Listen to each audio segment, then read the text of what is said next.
नमस्कार दोस्तों, सबसे पहले आप सभी को रक्षाबंधन की बहुत-बहुत शुभकामनाएँ। राखी की बहुत-बहुत शुभकामनाएँ। चलिए, आज का टॉपिक जो है वो बहुत इम्पोर्टेंट है और इम्पोर्टेंट इसलिए क्योंकि आज भी मेरे क्लिनिक में कई बार पेशेंट टोक देते हैं कि सर मैं दवा तो ले रहा हूँ, लेकिन दवा लेने के बाद मेरी प्रॉब्लम बढ़ेगी तो नहीं? मैंने सुना है कि होम्योपैथिक मेडिसिन लेने के बाद मेरी प्रॉब्लम बढ़ती है। तो इसका आंसर मैं जो उन्हें देता हूँ, आज मैं आपको दूँगा। तो अगर आप ये सोचते हैं कि होम्योपैथिक मेडिसिन लेने के बाद आपकी समस्या बढ़ जाएगी या कभी आपको ऐसा लगा है, ऐसा एक्सपीरियंस हुआ है, तो वो क्यों हुआ है? और क्या सच में होम्योपैथिक मेडिसिन लेने के बाद आपकी समस्या बढ़ती है या कोई भी डिसीज़ बढ़ती है? आज हम इसी के बारे में जानेंगे। पूरी तरीके से अच्छे से मैं समझाने की कोशिश करूँगा और कोशिश करूँगा कि आपको अच्छे से समझ में आए। तो मैं डॉक्टर विक्रम आपका मेरे चैनल में बहुत-बहुत स्वागत है। तो चलिए शुरू करते हैं।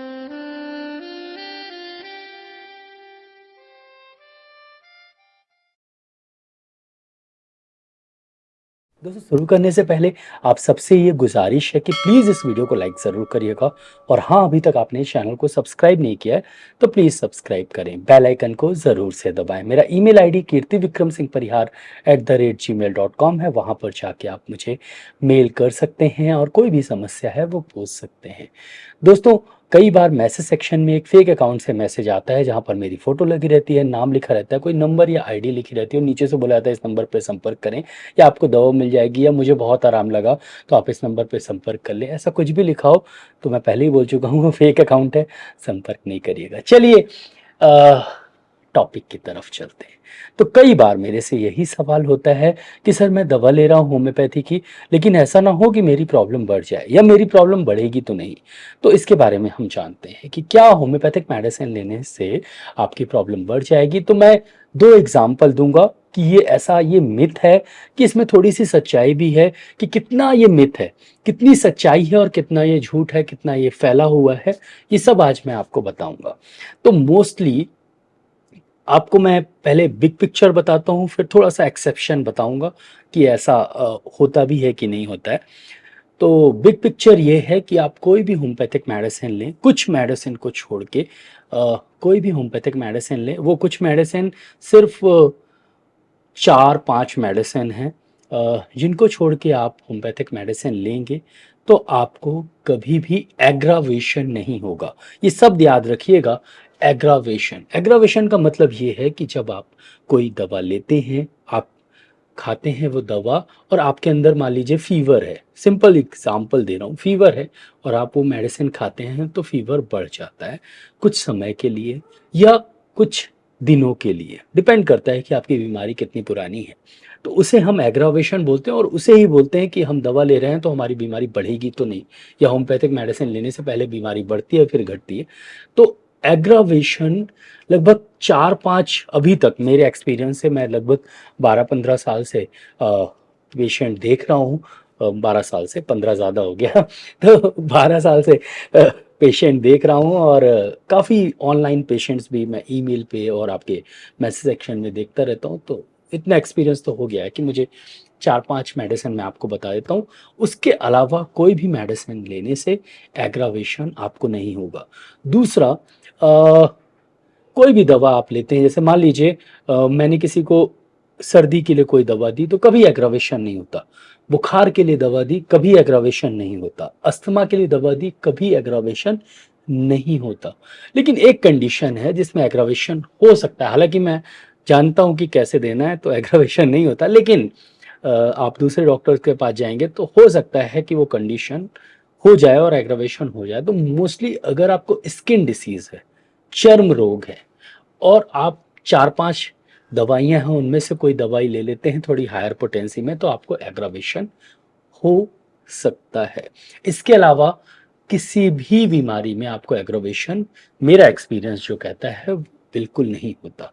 तो चर्म रोग, कैसे चर्म रोग? Mostly psoriasis, eczema, dermatitis, fungal infection, मतलब किसी भी तरह का आपको चर्म रोग है, स्किन डिसीज़ है और आप 5 मेडिसिन लिख लीजिए।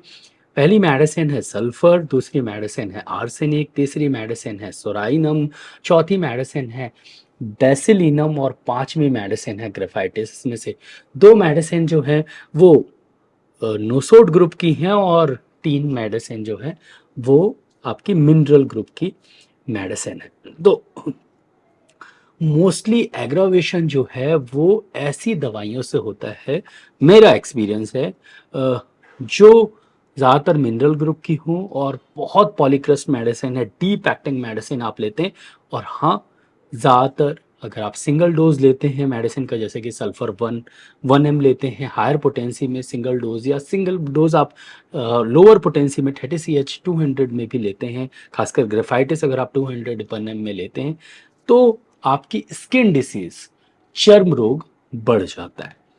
तो यही एक कंडीशन है जहां पर आपको एग्रावेशन होने के चांसेस रहते हैं। लेकिन इसके अलावा मैं अपने 12 साल के एक्सपीरियंस में मैंने ये देखा है कि एग्रावेशन नहीं होता। तो आप अगर स्किन डिसीज को ट्रीट कर रहे हैं, या मैं खुद स्किन डिसीज को ट्रीट करता हूँ, तो अगर मुझे सल्फर लगा कि सल्फर से पेशेंट ठीक होगा और सल्फर सिम्टम्स है, सल्फर के सिम्टम्स है, तो मैं ज़्यादातर सल्फर 0/1 पोटेंसी में प्रिस्क्राइब करता हूँ, या सल्फर 6 CH पोटेंसी में शुरुआत में प्रिस्क्राइब करता हूँ। कई बार पेशेंट सल्फर से एलर्जी भी होती है, तो आपको वो भी ध्यान देना है कि पेशेंट को, क्योंकि सल्फर ग्रुप ऑफ मेडिसिन, चाहे वो एलोपैथी की ले लें, चाहे वो होम्योपैथी की ले लें, चाहे वो आयुर्वेद ले लें, सल्फर सब में सब पैथी में सल्फर का उपयोग होता है, गंधक का उपयोग होता है। तो गंधक से अगर किसी को एलर्जी है तो उससे उसे प्रॉब्लम बढ़ेगी।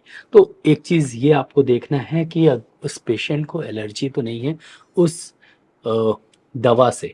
कई बार आप प्लांट जो है प्लांट किंगडम की मेडिसिन देते हैं। मान लीजिए सिंपल एग्जांपल दूं कि आप कैलेंडुला किसी को आपने दिया, अब किसी को कैलेंडुला से एग्रावेशन एलर्जी है, सॉरी, किसी को कैलेंडुला, हालांकि मैंने अभी तक ऐसा कोई पेशेंट नहीं देखा, मैं सिर्फ एज्यूम करके आपको बता रहा हूँ कि किसी को कैलेंडुला से एलर्जी है, तो कैलेंडुला लगाते ही उसकी खुजली बढ़ जाएगी या वहाँ पर खुजली होगी। जो एलर्जी में होता है, एलर्जी में क्या होता है, खुजली होती है, ज़्यादातर रेडनेस होता है।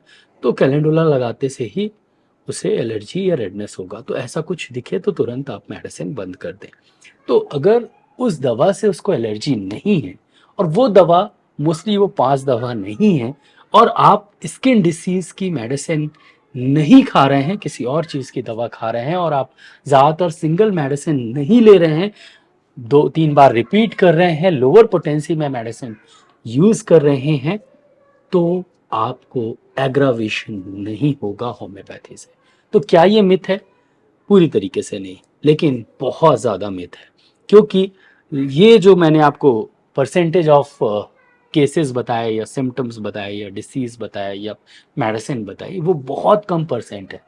आप एक क्लिनिक चलाते हैं तो लगभग 98% केसेस अलग होते हैं, और 2% केसेस ये वाले होते हैं जो कि मैंने इस वीडियो में बताया। तो 2% केसेस की रियलिटी को आप 98% केसेस में थोप देते हैं, और यही दिमाग में आता है कि एग्रावेशन होता है। ऐसा सिंपली इसलिए होता है कि देखिए, स्किन डिसीज का कोई पेशेंट आया, कोई डॉक्टर ने सल्फर 1 M दे दी, डॉक्टर भी बोलते हैं कि अरे इससे बढ़ेगा फिर घटेगा, तो उस पेशेंट के मूड माइंड में है, हो सकता है कि वो मेडिसिन से ना बढ़े, उसकी सिंपल डिसीज की प्रोग्नोसिस ही हो, मतलब डिसीज ही बढ़ रही हो, बीमारी ही बढ़ रही हो, दवा असर नहीं करे, इस कारण से भी बीमारी बढ़ सकती है। किसी को बुखार है, मान लीजिए बुखार है किसी पेशेंट को, मेरे पास वो आया, मैंने बुखार की दवा दी, बुखार नहीं असर की, मतलब दवा काम नहीं की, तो बुखार तो बढ़ जाएगी।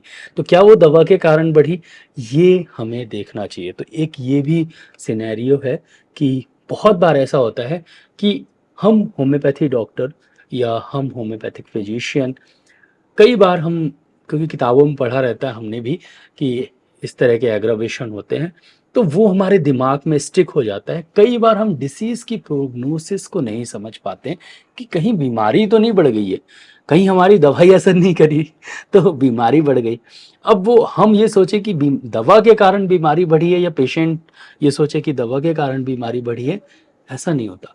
एक और सिनेरियो होता है, कई बार मान लीजिए मेरे पास एक पेशेंट आए, ए नाम के पेशेंट आए, ये सिनेरियो बहुत ज़्यादा होता है, ये चीज़ बहुत ज़्यादा होती है क्लिनिक में, क्योंकि मैं आपसे एक्सपीरियंस शेयर कर रहा हूँ। आप पूरी चीज, मतलब मिथ को आप समझिए, मैं ये बोल दूं कि सीधा नहीं होता वो गलत है, मैं आपको पूरा समझा रहा हूँ। तो मेरे पास कोई पेशेंट आए, वो स्किन डिसीज़ के पेशेंट आए, आज आए मेरे पास पेशेंट स्किन डिसीज़ के, और उन्होंने मैंने मोस्टली फंगल इन्फेक्शन हुआ तो आर्सेनिक एल्बम मेडिसिन मैंने उन्हें दी, ठीक है? और कोई और दवा लगाने के लिए भी दे दी, खाने के लिए भी दे दी, बायो कॉम्बिनेशन 20 नंबर भी दे दी। अब वो पेशेंट घर गए, घर में मान लीजिए किसी को उनके वायरल इन्फेक्शन था, या बाहर कहीं गए तो वायरल इन्फेक्शन हो गया। आप किसी के संपर्क में आते हैं तो आपको वायरल इन्फेक्शन हो जाता है।